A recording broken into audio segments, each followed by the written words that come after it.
Thank you for the beautiful introduction. Really appreciate it, Tanya. I'm Chelsea, and I'm here wearing two of my professional hats today, actually. One is my role at Room 217, where I'm the research lead and engage in community-based, most typically, research to further understand the use of music in different care spaces, community spaces. I'm also wearing my hat as a McMaster instructor and research supervisor, and what is super cool is these roles do overlap quite regularly, as at Room 217, we have the pleasure of hosting fantastic undergraduate research students at the Room 217 Foundation to help us conduct research. It's a win-win program where students get to learn in a real-world context, and Room 217 has the benefit of expanding our research team to be that much more whole. And I do want to say that all of the work I'm presenting today was a collaboration between myself and three fantastic research students, Charmaine Holland, Brandon Ron, and David Kim. So huge thanks to the three of them for their continued time and energy. As we begin, I would like to acknowledge briefly the land that each of us is currently using as we come together for this webinar.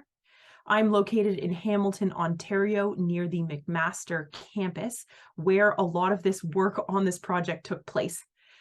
I'd like to recognize and acknowledge that I and our McMaster students joined and contributed to this work from the traditional territories of the Mississauga and Haudenosaunee nations within the lands protected by the Dish with One Spoon Wampum Agreement. And for those of us who are joining from other parts of Canada and around the world, I'd like to acknowledge all peoples, groups, and nations who traditionally live or lived on the lands where we, the Room 217 Learn community, are coming together for this webinar and are currently located. So I invite you to acknowledge the land on which you are currently as we engage in this hour session together. So as we get into the Caregiver Confidence Using Music scale, I totally recognize it is a mouthful and a half, and hopefully I'll get it right by the very end. I want to jump back to the basics for a moment, though, and remind everyone on this call of the definition of music care. Music care is a concept developed by the Room 217 Foundation, and music care is defined as the intentional use of music by anyone to improve health and well-being. Music care is an approach to care, and it can be used by anyone. By formal and informal caregivers, we can use the music care approach as we engage in self-care. And I want to differentiate between the music care and the music care approach and music therapy. You can see here on the slide the definition of music therapy. Music therapy is a scope of practice in which registered music therapists use music as the primary tool to support client-centered goals in the context of a therapeutic relationship. So there are a few key components of that definition that I want to highlight. Number one, music therapy is a scope of practice that is different from the approach to practice that is music care. Number two, music therapists are registered and have extensive training in their scope of practice. Number three, music is the primary tool used by music therapists. And number four, the work happens in the context of a therapeutic relationship. So it's important to recognize the difference between music care and music therapy as we dive into this work today. But I also want you to appreciate the commonalities. So in both the music care approach and the music therapy scope of practice, music is used in music therapy as the primary tool. In music care, music may be the primary or it may be an adjunct tool that's used. The second commonality is this idea of health and wellness goals. So both music therapists and individuals who adopt the music care approach are working towards health and wellness goals to enhance health and well-being, essentially. So, music care, the approach to practice, and music therapy, the scope of practice. I would like to suggest that when used together, we're going to see the most optimization of music in care practices. I also want to point out that I'm using music therapy as an example of a professional scope of practice that uses music.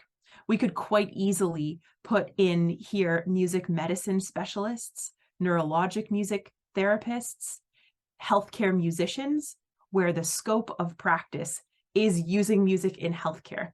And I'm contrasting that with the majority of folks who engage in music care, who have an alternative scope of practice or primary role as a caregiver, as a nurse, as a personal support worker, as a community member, as a parent.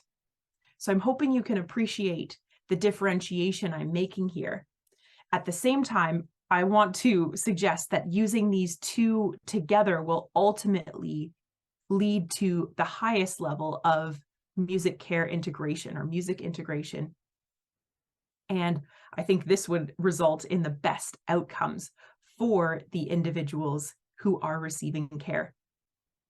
Now, why am I making this differentiation right now? And that is because right off the bat, I want to share that our caregiver confidence using music scale is really designed for individuals who fit into this first category, whose primary scope of practice is not necessarily expertise in music and care. Okay, it's individuals who find themselves using music in care practices. They might have expertise in music, but not in healthcare. That individual would be adopting a music care approach. On the other hand, they might be a professional healthcare provider who's found that they are having to use music. They would be using the music care approach. That is the target audience for our caregiver confidence using music scale. So let's go through some examples here. My hope is that you can appreciate the importance of all the individuals who are adopting a music care approach in their practice. The first one on the slide here, PSWs or personal support workers singing during care for a scared, confused resident living with dementia in a long-term care home. I witnessed this not 2 weeks ago. In a long-term care home, an individual was after dinner. This resident was very confused, not quite sure where they were or what was happening. And this personal support worker taking the time to hum a familiar tune and subsequently to sing the words with that resident and to engage in eye contact as they work together to get that personal care routine done. It made a huge difference in the experience for that resident. They were comforted. They were oriented to some form of time and place in that they were engaged with this caregiver. They felt like they were working together to accomplish this task. It completely shifted the environment and that moment. The second example here, a nurse putting on a purposeful playlist in a hospital room while completing a long and uncomfortable procedure.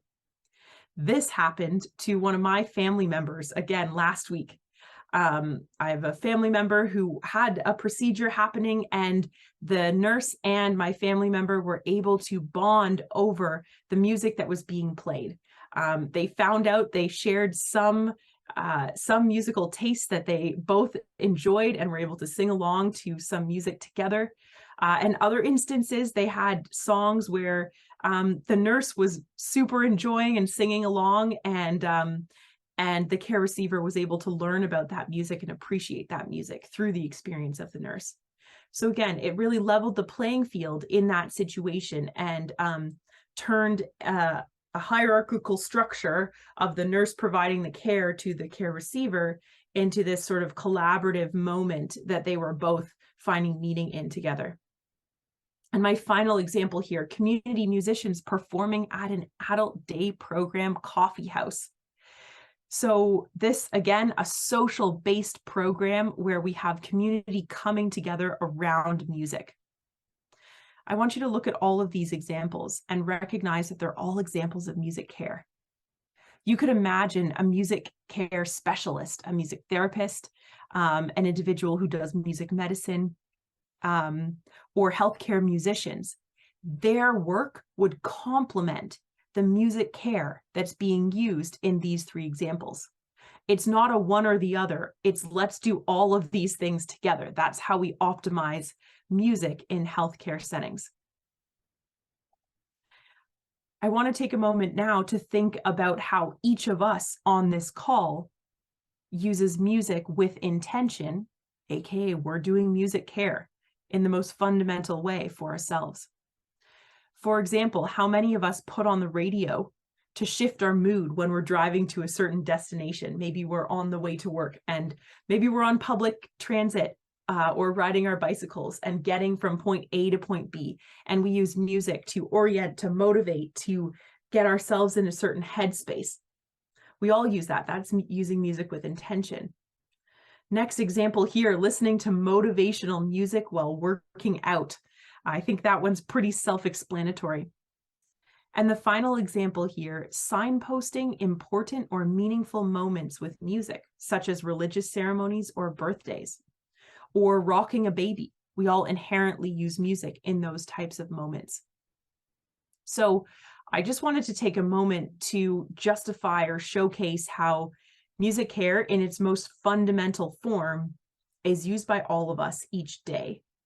I just define music care as the intentional use of music by anyone to improve the quality of care. This can be and does apply to self-care. So we're going to, hopefully you appreciate now how we all do music care for ourselves. So therefore the caregiver confidence using music scale really does apply to all of us. When we're thinking of formal care settings, we're really thinking of those individuals who are adopting music as an approach to their practice. So far in this presentation, I hope I've shown you that music works. I think everyone on this call knows music works. I don't have to convince you of that. We have so much research evidence showing the value of using music in care settings. And on the right-hand side of the screen, you can see there 4 of the 5 or 7 human domains, whichever model you're working from, and tangible examples of how music could be used to support health and wellness within those human domains. So we have all this evidence showing that music can positively impact health and wellness. But what's really interesting is while we know music works and we know it's widely adopted in formal and informal caregiving settings, hopefully I just showed that to you through those examples, we really have no way of understanding how effectively it's being implemented or how much mastery or confidence is felt by the people who are tasked with implementing music. And for me, that as a researcher, someone who loves data and information and evidence, it's pretty mind-blowing to think about, because it's that really contrasts the highly regulated nature of our formal care settings, at least here in Canada and in the Western world. So let's talk about the regulation in healthcare. You can see some of the examples on the slide here. Our music therapists are regulated by the College of Registered Psychotherapists. Our nurses similarly have a college. Hospitals, formal healthcare settings, they all report to a board of governance. Long-term care homes here in Canada report to the provincial government, who provides them with funding. And if they don't meet certain benchmarks, they will not receive that funding. Even procedures and practices in healthcare here in Canada are regulated by laws. The Regulated Health Professions Act of 1991 tells formal healthcare providers how they must deliver the care that they provide. So there's so much regulation in healthcare, yet we have no regulation of music practices that are happening. So just to read right from the slide for a moment, because it's an important statement. Individuals who use the music care approach may or may not have received training on the music care approach. There's no regulatory body, oversight structure, or measurement tool designed to understand how music care is being implemented in care settings. We know music care as an approach works. We've seen in our research evidence and our anecdotal evidence from care providers and receivers that music makes a difference in care settings. So we at Room 217 believe there is a need to understand the use of the music care approach in a systemic and validated way. So this whole background introduction led us to conceptualize or decide that we as a small Canadian charity could create a validated tool used to understand the use of music in care contexts all around the world. And that's where our Caregiver Confidence Using Music scale comes in. So my goal today is to tell you a little bit about, now that I've justified why this scale is important, we're going to talk about how we actually went about creating it. That'll be the majority of the rest of our time together. And then I want to talk to you, now that we've created it, about what the next steps are. What do we need to do in terms of future research? And what are the tangible applications that all of us on this call might use from this or make use of this scale? As we dive in, I want you to all take a moment to think about what is a scale. So I'll just give you 10 seconds as I take a sip of my coffee.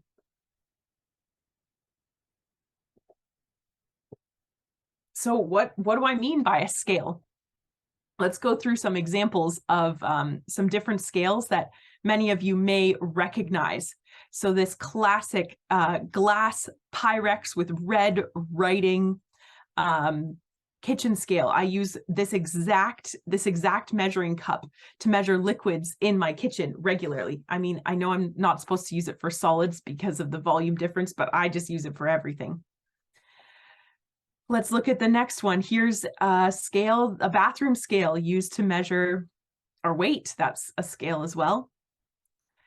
We've got here a scale used to measure lengths. And finally, we've got a thermometer that's used to measure temperature. So these are all different types of scales that you'll recognize. So I'm going to put the definition of a scale on the slide here. A scale is a tool used to measure something. And let's take a moment to appreciate what all of those things we're measuring. So the measuring cup measures liquid volume. Bathroom scale measures weight.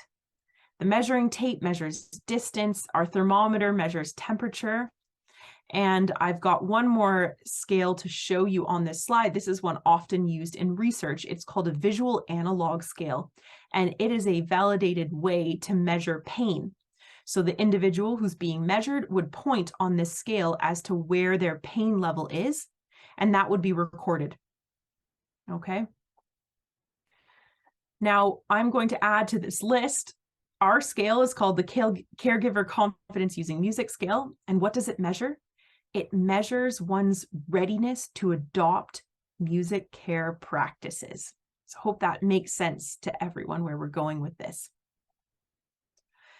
Let's talk about our Caregiver Confidence Using Music scale. It is an assessment tool designed to evaluate caregivers' readiness to adopt music care. Our goal was to create a scale that applies across multiple scopes of practice so that it can collect information about individuals as well as information about entire groups of people. So very similar to the music care approach, which can be widely adopted across scopes of practice, we wanted our measurement tool to be similarly applicable to all. And the Caregiver Confidence Using Music scale is what's called a self-efficacy scale. And self-efficacy scales identify behavioral patterns, strengths, and limitations, and perceptions of an individual when considering their environment and their own personal capacity within a given context. So it's really like, do I feel like I can do this right now? That's my self-efficacy. So all this sounds great.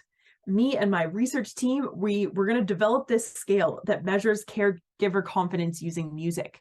But my question for you is, how do we know that our scale measures what we say it does? This is a really important question as you're developing a new measurement tool. So think back to the examples of the other scales that I provided you with.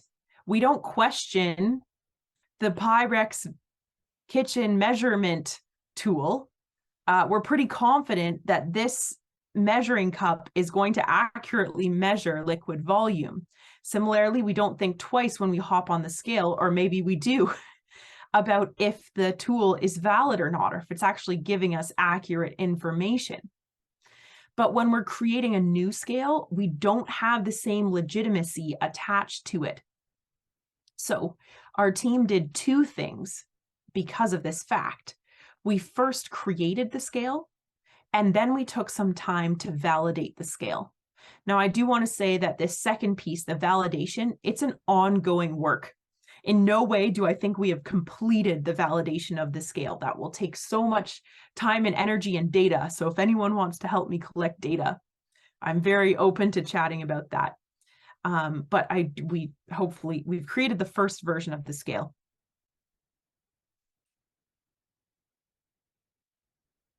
So let's start there. Let's talk about the creation of the scale. Now, music care training was our starting point. For those who do not know about music care training, it is a 3-level training program that Tanya was talking about on our introduction to this presentation. So there are 3 levels, and what's important for you to know is that the same people, shout out to Bev Foster and Sarah Pearson, who created the music care approach, they also created the music care training curriculum. So that's really important because that helps us realize that this is a very logical place to start in terms of developing the scale. If the philosophy of music care is captured in the essence of the training, and we can be confident around that because the same person or people developed both. So the next thing I want to say is that all of these training levels, in addition to developing the curriculum, Sarah and Bev are awesome colleagues. They developed a highly specific evaluation for each of these levels. So for example, in level 1 music care training, it's an accessible training for all. It's 2 days long, 14 hours of training. And the pre and post learning evaluation included 1 question for every sub-learning goal in the course. So it was very comprehensive. And what that meant is that outcome survey was a great place to start when developing our confidence scale, because we know that level 1 contains all of the fundamental aspects of music care as a concept, as a practice.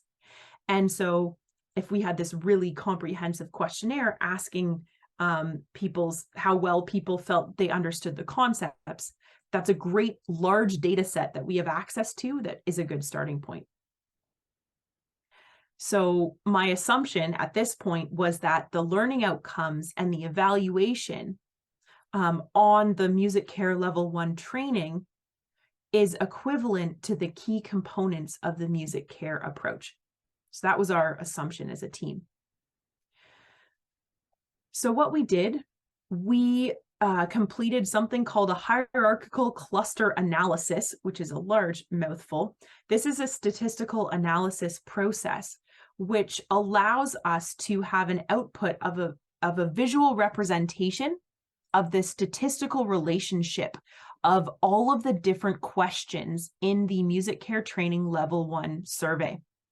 So we had 330 individuals, data points, people who completed the music care training and who also completed the entire post-training questionnaire regarding the learning that they had in the course.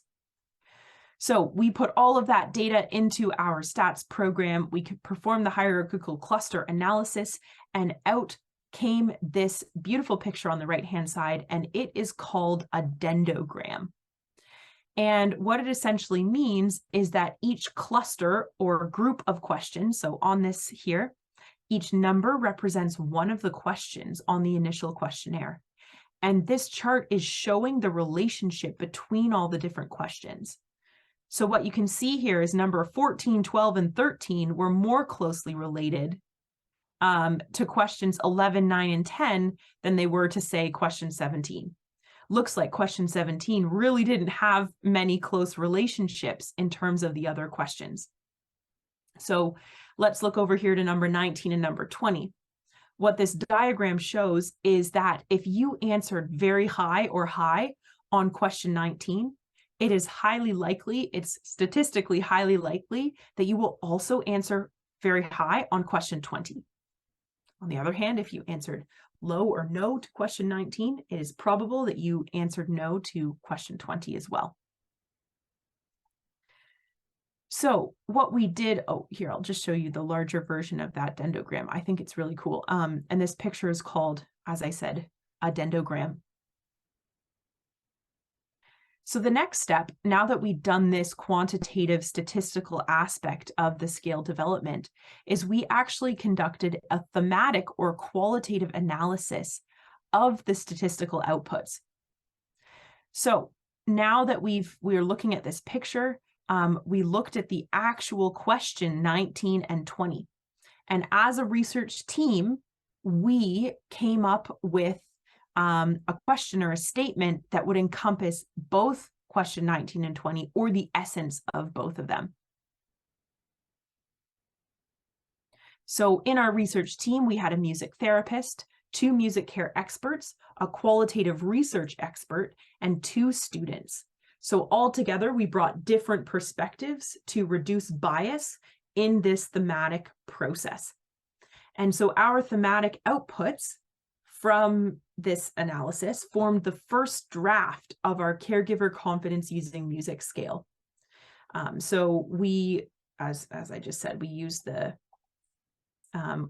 this visual representation as well as the original questions from the level 1 training to complete our thematic analysis. All right. So that's how we created the scale, and we immediately started our validation process of the scale. Because as you can imagine, we wanted to make sure that this quantitative followed by qualitative analysis was actually giving us an output that we wanted. So there were 3 initial pieces of validation that we undertook. The first one is something called face validity. And face validity is defined as the degree to which respondents judge that the items of a questionnaire are appropriate for measuring the construct. So really, we're saying, do these questions make sense? Do you understand them? And do the questions encompass the components of caregivers' confidence using music? We also asked them if any of the questions in the initial scale stood out to them as being out of scope or not applicable or confusing. So that was our face validity piece. The next is content validity. And content validity is all about understanding if the questions in the questionnaire represent the construct of what we're trying to measure. So we're trying to measure caregivers' confidence using music. So what we did is we engaged with another panel of 5 experts, music care experts, including a music therapist, a music and health specialist, 2 individuals who have completed all 3 levels of music care training and use music care as a primary part of their work every day. And 1 scholar who's done writing and reading on this. And we asked them what their opinions were of the scale. Did the scale actually represent from their perspective of what music care confidence would look like? And then the final piece of validation that we did in this first study is called convergent validity. And the convergent validity is interesting. It looks at 2 different measurement tools and how related they are. So let's go back to our kitchen, or not kitchen scale, our bathroom scale example. So if I was trying to understand the convergent validity of my bathroom scale, what I might do is stand on my bathroom scale and make note of the reading. And then I would stand on my friend's bathroom scale and make note of the reading and see how close or comparative they are to each other. And so if they are similar or exactly the same, that would represent good convergent validity. So this was an interesting one for our team because we don't really have another scale. There's no other scale that exists to understand caregiver confidence using music. So what we did is we went back to our panel of 5 experts. These were the ones who were not part of our internal research team, but our colleagues and folks who have been experts at this work for years and years and years. And we asked them to develop their own thematic scale. And so this is the one that they came up with right here on the right-hand side of the screen. So you can see it has 5 different items based on their 5 different areas that they identified as being core elements of the music care approach. And so then we actually had individuals who do music care complete both the caregiver confidence scale using music, the initial post-level 1 questionnaire, and this new thematic questionnaire. And we compared all of their answers to see, are these statistically similar? Do they represent each other? And the answer is, yeah, they do pretty darn well. So that's great. Okay, team, I think I'm going to pause for a moment and just check in. We're getting into some heavy information, and perhaps you can just give me a thumbs up or type into the chat if you're doing okay, or if anyone has any questions at this point. And then we can move on to our next pieces in the presentation. How's everyone doing? Okay? That's great, Nick. Others? Thank you, Jean. That's great. All right, we'll keep rolling along.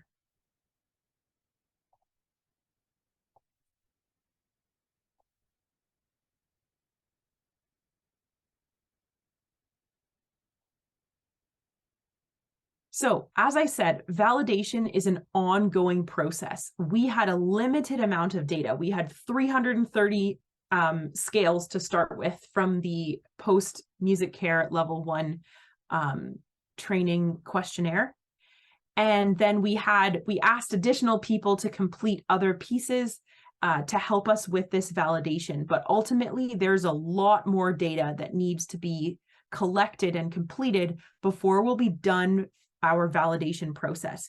So returning to that analogy of other scales that we commonly use in our life, think about how many hundreds of thousands of people have used those to measure something, and they've all been consistent. They've all measured what they want to be measured. So we've got a long way to go before our brand new scale is accepted as the way to measure caregiver confidence using music. So our next steps include connecting with research partners around the world, really, who work in different contexts, different geographical, social, cultural contexts, who work in different scopes of practice and care contexts. And I'll draw your attention to the right-hand side of the slide here. This is the space or place where the initial 330 people were working who completed that post music care training level 1 scale. So you can see here, we've got lots of folks working in the community, hospice, hospital, long-term care, but at the end of the day, there's so many other contexts. And geographically, all of these folks were located in Canada and the UK, actually. We probably had some data from the UK as well. But we recognize that that's really limited. The world's a very big place. There's lots of different contextual factors. So we'd love to engage with others who are doing music care around the world to collect data on our scale so that we can further validate to see if this scale does apply in those other contexts. And finally, we'll do something called cross-validation studies, which is where we'll look at different data sets and compare the outcomes on the scales and essentially see, are we still measuring what we think we are measuring? So if we were all together, I'd do a drum roll because I'm about to show you the Caregiver Confidence Using Music scale as it currently stands. These are the 12 items that have come from the initial creation of the scale as well as the validation of the scale. I'll invite you to just take a moment and look through those items. As you're looking, if something stands out to you, or you have a question or you're wondering why something's included, I'll invite you to turn on your mic or type into the chat and we'll have a bit of a discussion about it. Have a read through those 12 items, please.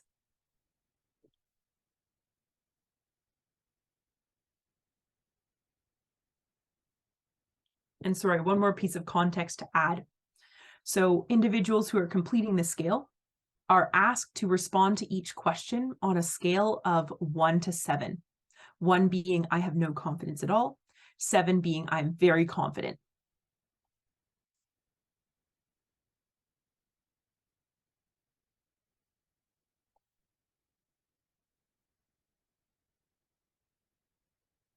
Yeah, we've got a question from Dr. Nermeen. Hopefully I'm saying your name correctly. Yes, Nermeen. Nermeen. Great. Correct. Hi, Nermeen. Yes. Hi, Dr. Nermeen. Great to have you on the call today. So in terms of nice to meet you. Yeah, nice to meet you too. In terms of the cost of the training courses, yes, those are available on our website. And I'm going to invite Tanya to perhaps link for Dr. Nermeen the just our Learn Music Care training spot in the chat. Does that work for you, Dr. Nermeen? You can check out the chat for that link. Okay, thank you very much. My pleasure. I am an assistant professor at Cairo University, music education, and music therapist at Preventive Medical Center, Medicine College, Cairo University. Amazing. Well, we're so happy you're here. And so we'd love to have some of your students engage in the training program. Yes. Yeah, I'll let you and Tanya connect.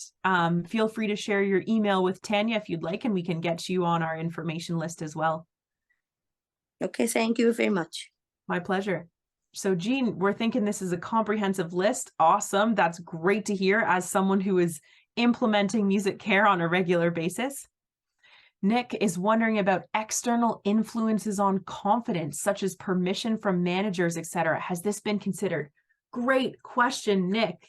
So what we're thinking here is that there are many factors, as you've identified, that will influence someone's confidence. So that's why it's a context specific scale and probably a time specific scale too. And our thought is that what we could do is we could actually collect the Caregiver Confidence Using Music scale results from an entire workplace. And we could rate that workplace on how well they're doing in terms of confidence. From there, we could identify which aspects or areas is that workplace doing really well on, and which areas do they have room for improvement. And at that point, we can start looking at the different contextual factors. Yeah, so I think you bring up a really important point. I also want to mention, I think I forgot to mention, understanding caregiver confidence using music is only one of the pieces of the puzzle when we're talking about measuring care in context, right? We could look at the amount of music care that's offered, the number of offerings in a day. We could look at care receiver outcomes. These are all different ways to understand music care, and the confidence of the providers is only one small piece of the puzzle. It was one that we saw that Room 217 as an organization could help and contribute to in terms of the literature and the dialogue and the advocacy around this work, but there are a number of other pieces that need to be done. And the context is absolutely one of them.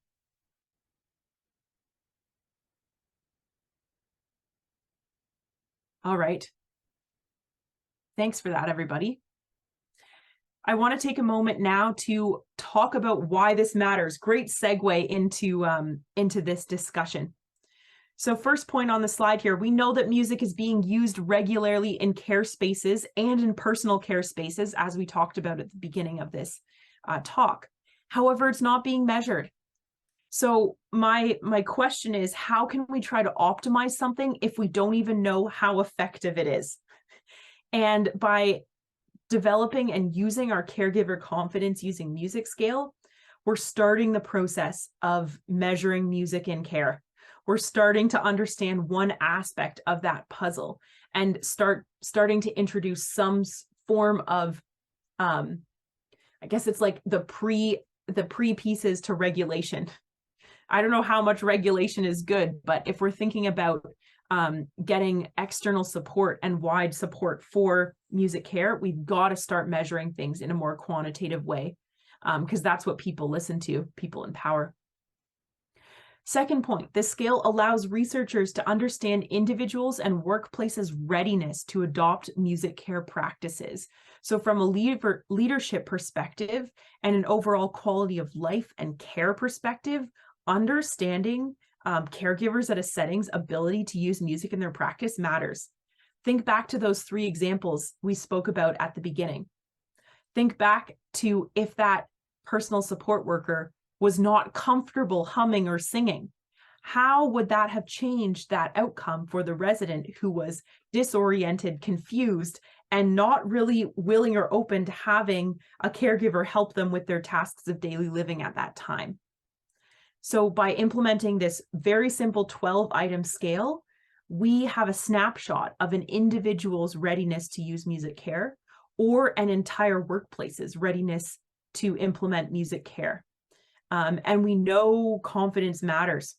So if we have a home where 80% of the caregivers are willing and ready to use music and they feel like they have those tools available to them, I would be willing to bet money that that care space's outcomes, like patient or resident outcomes, would be better. And finally, third point there, measuring music care will help in the journey of working towards the formal integration of music into all care spaces. So I think we addressed this a little bit on the previous slide, but formal policy change is really slow. And we know that something that speeds it up is having really good data and evidence to show that something works. So by having this measurement tool, we're hoping to contribute to that movement. On this slide here, folks, I've just got one of our research posters. So this scale was presented at the International Music and Medicine Conference, I believe, in February of this year by our awesome research students, David and Brandon. They were the 2 who really spearheaded this work, helped us run all the stats, collect all of the data, and I'm so, so proud of their work. So if anyone is interested, I included this slide in case you wanted to go more into the nuts and bolts of the scale creation, its validation, and what that actually looked like. So at this time, I do have a brief video. It's about 4.5 minutes long of Brandon and David talking about their project, as well as their research poster. So if we're interested, we can watch that before we wrap up and take some questions. But for anyone who's thinking that's enough stats for them for the day, no problem, totally respect that if you need to hop off the call. So I'll just take a moment to open up that video.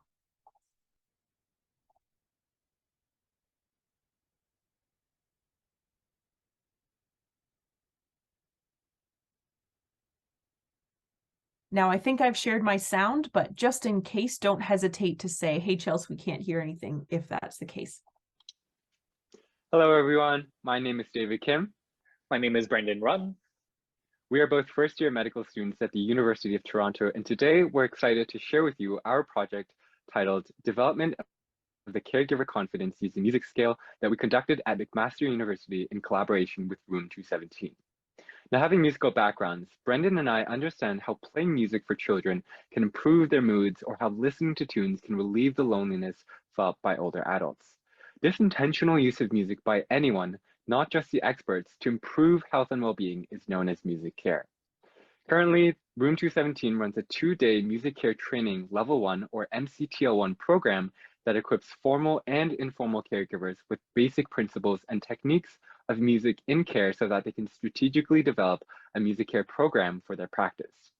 Despite this, there remains a lack of regulation of music practices implemented by caregivers. To understand why, we developed a scale to assess a caregiver's confidence or readiness to use music care in their scopes of practice.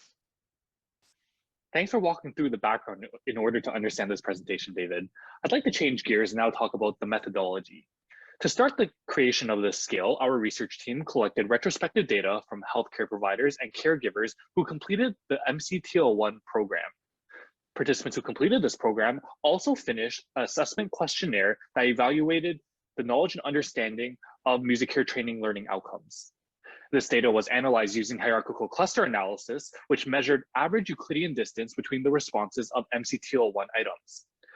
A dendrogram was produced from this hierarchical cluster analysis and thematically interpreted by the full research team in order to identify any redundant or overlapping items from the MCTL1 questionnaire.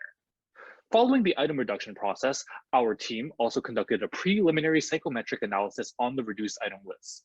Face validity, convergent validity, and content validity were assessed. Face validity was assessed by inviting participants to identify any items that were unclear, confusing, or appeared irrelevant to music care. Content validity was assessed by inviting external music care experts in order to evaluate whether all important aspects of music care were captured within the refined item list. Convergent validity was assessed by asking our research team and the experts within it to identify the key structural frameworks of music care. Then participants were invited to evaluate their understanding of these key structural frameworks using the music care training thematic questionnaire. Following this, Pearson correlation was calculated between the outcomes of the refined item list and the outcomes of the thematic questionnaire. So now I'd like to talk about the results from our hierarchical cluster analysis. What remained from the item reduction process were 12 items, and grouped together, this is known as the Caregiver Confidence Using Music Scale, in short, the CCUMS. I invite you to pause the video here and take a look at all the items or visit the QR code to download the file. Returning back to our psychometric analysis, when it comes to face validity, all participants but one expressed that the CCUMS was clear, understandable, and all items were relevant to music care. When it came to content validity, all music care experts that were invited found that all important concepts were captured of music care. However, there was one expert that expressed delineation or a lack of delineation between music care training and music therapy. When it came to convergent validity, there was a statistical significant correlation between the thematic questionnaire and the CCUMS, which demonstrates preliminary convergent validity of the CCUMS. So as Brandon mentioned, after item reduction of the MCTL1 questionnaire, we ended up with a final 12-item scale known as the CCUMS. It focuses on evaluating caregivers' knowledge of and the ability to apply music care. Now, despite the CCUMS demonstrating strong convergent validity with the MCTTQ, we recognize the need for further validation studies. Specifically, construct validity and reliability of the CCUMS may be explored with larger sample sizes and additional statistical analyses. As for now, the CCUMS is a promising tool to improve the healthcare experience of both patients and caregivers alike. We look forward to the day when it becomes integrated in the care routines of various communities and cultures, and as future physicians into our own practice. Thank you for listening. Awesome job, Brandon and David. I'm a proud supervisor. So thank you so much, everyone, for being here today. That really does conclude the presentation of the Caregiver Confidence Using Music Scale. As I said, I'd love to highlight our research student participants or contributors, Brandon and David, who you just saw in the video, and Charmaine, who was part of our initial project in the first year. So thank you so much, and I'm happy to answer any questions that anyone has at this time. Probably stop sharing so we can just have a bit of a discussion. Jean has a question. Great. And just to ask again, that poster presentation was made to what organization or what you? Yeah, it was for the International Conference on Music and Medicine.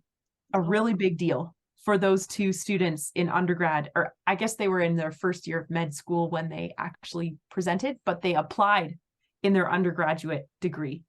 So a huge feather in their cap, and great that the key experts in North America at least were present to hear that. Amazing.